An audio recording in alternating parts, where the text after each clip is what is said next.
there is very little that will rival the chaos that accompanies the postpartum period. I know many people will argue and say that there are many chaotic things that happen in their lives, but the changes that accompanies the postpartum period, along with taking care of a newborn baby, can very easily complicate a mom's life and can throw so many things that a woman thought she had in control off balance.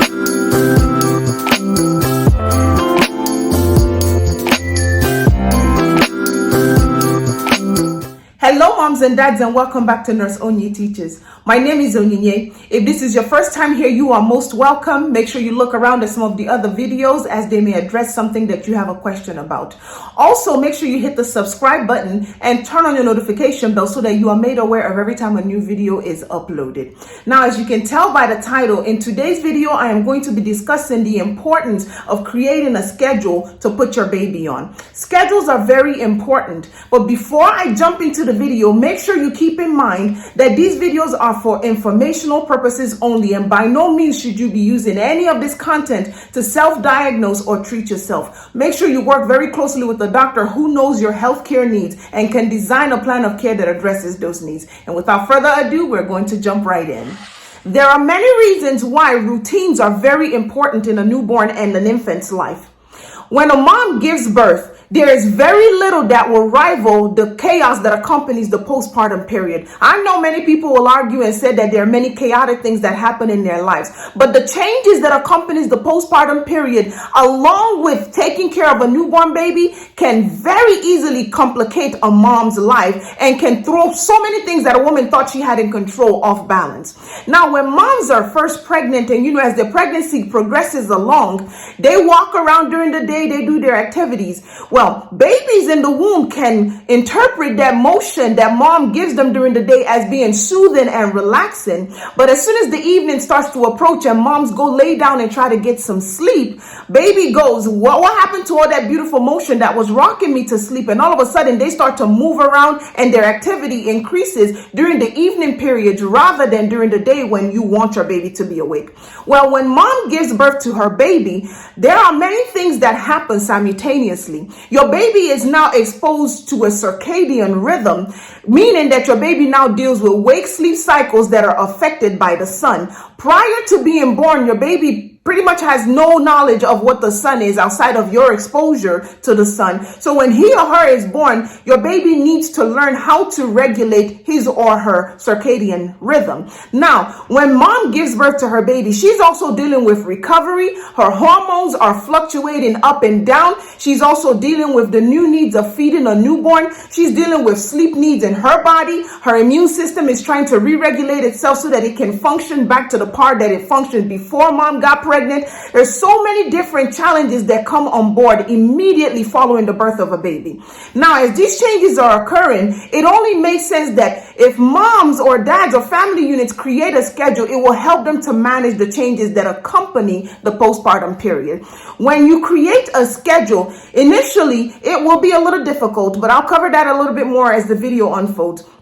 Creating a schedule creates a sense of stability for your baby. Stability in the sense that for mom, if you create a routine, then you can say around this time or so and so period, this activity should be happening. That stability leads to security in your baby. Baby is secure in the fact that there is something to look forward to. There is predictability. And when behaviors are predicted, knowing what to expect next can significantly reduce any anxiety that mom or baby may experience. But the benefits of predictability does not end in the infancy or toddler period of a baby's life. Predictability goes on to help a child during the older years to create routines and rely on routines so that he or she knows how to behave in school, how to schedule homework, how to behave when they are in teams, just different things like abiding by playground rules and all the different benefits that having a regular schedule can provide to your family. So it's very beneficial to create a schedule so your baby can learn to thrive in a nice, secure, stable environment that can help to reduce any likelihood of anxiety, and it can even help your child to tolerate any slight changes in their schedule and manage it better. Now, the next thing caregivers want to know is how soon after the birth of a baby should this child be put on a schedule. In my opinion, schedules should be created even before a baby is born. If mom and dad have a routine, it will be easy to incorporate baby into this routine. But if you don't have a set routine, then go ahead and start creating one soon after baby is born and try to stick to it. Keep in mind that the first few weeks after a baby is born, they're going to be chaotic, whether you like it or not. Baby is trying to learn a whole new world, new environment, new food. He or she is just dependent on themselves rather than dependent on mom to provide nutrition. So mom and dad need to be very flexible and very aware that these changes come with growing pains. You have to be patient as you establish the schedule. So what are some things that need to be scheduled? Well, right off the bat, as previously mentioned, once baby is born, he or she will need their circadian rhythm regulated. So when you are awake during the day, make sure you are exposing your baby to a set amount of sunlight. Take your baby for a walk so that he or she can have the light hit him or her. And then as the evening begins to change, your baby will begin to differentiate the bright sun with early day and, high activity, and the evening and the nighttime with time for rest and recuperation. Another thing that you can schedule is a bath time for your baby. Make sure that you are giving your baby a bath at a set time every day. Don't bathe your baby in the morning and then on other days bathe them at night. This can very easily confuse your baby. Bath time can be used as a soothing tool to kind of help baby relax and calm down and get ready for bed. Also, if you are going to bathe your baby at a set time during the evening, make sure that he or her receive their last feeding close to bedtime so that along with the bath that brings rest and relaxation, your baby will eat. And every time a baby eats, he or she is going to go into a deep need for relaxation, and that can bring on a sleep that can help moms and dads, especially during those first few weeks, get some much needed sleep. Now, after your baby has been given his or her bath, some of the things that you can do to help baby get nice and relaxed is to lay him or her down.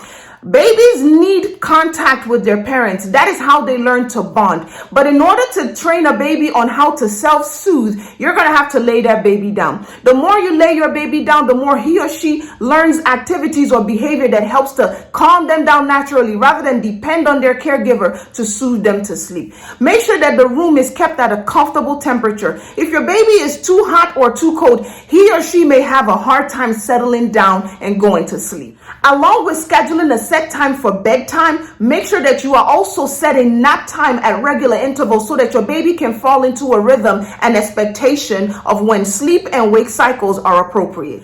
Keep in mind that schedules are meant not to be rigid, but to be flexible. So don't force your baby to do anything, because that may increase a sense of resistance in your baby and may even frustrate parents and caregivers. Keep in mind that your baby is learning and that you are learning also. Be flexible, be open to change, and then allow your baby to grow. Now, keep in mind that some children do not care for sleeping in extremely dark places. If this is the case with your baby, make sure you use a nice dim night light that can provide just enough light for a baby to look around in their surrounding, but not too bright to where your baby thinks it's time to get up and play. Night lights may also be beneficial in those first few weeks because, mom, if you're getting up to feed, especially if you are breastfeeding your baby, you don't want to be stumbling around in the dark, falling over things, especially if your baby is sleeping in like a bassinet right next to you. You want to make sure that your baby is in a nice, safe area and that you are also in a nice, safe setting so that you do not compromise your safety. Make sure you use a night light, and then once your baby goes to sleep, if you like to be in a nice dark place so that you can get the full amount of sleep that you want, and you can turn the night light off and then turn it back on as needed. Keep in mind that if your baby is placed on a routine early, as previously mentioned, this will help him or her as he or she transitions into the later parts of their life. A few words of caution before we sign off. Keep in mind that routines may take some time to establish. Be patient.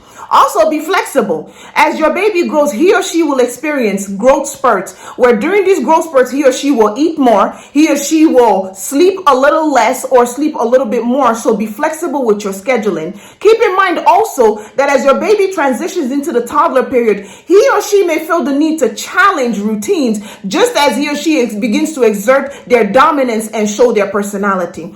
Even when your baby experiences these little slight behavioral changes, your routines that you have established in the past will help your child to settle back in as he or she experiences these growing pains.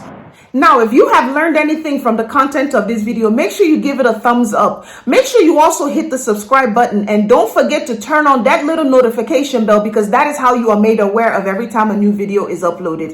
If you have a parent or a friend or a family member who is experiencing difficulties with training their child, make sure you share this video with them so that they too can know how they can establish a routine for their child. Make sure you join this growing community of empowered learners who are active advocates in their own health journey. If you are still pregnant, I wish you a happy, safe, and healthy pregnancy. And if you've given birth, I wish you happy parenting. And until the next video, be blessed.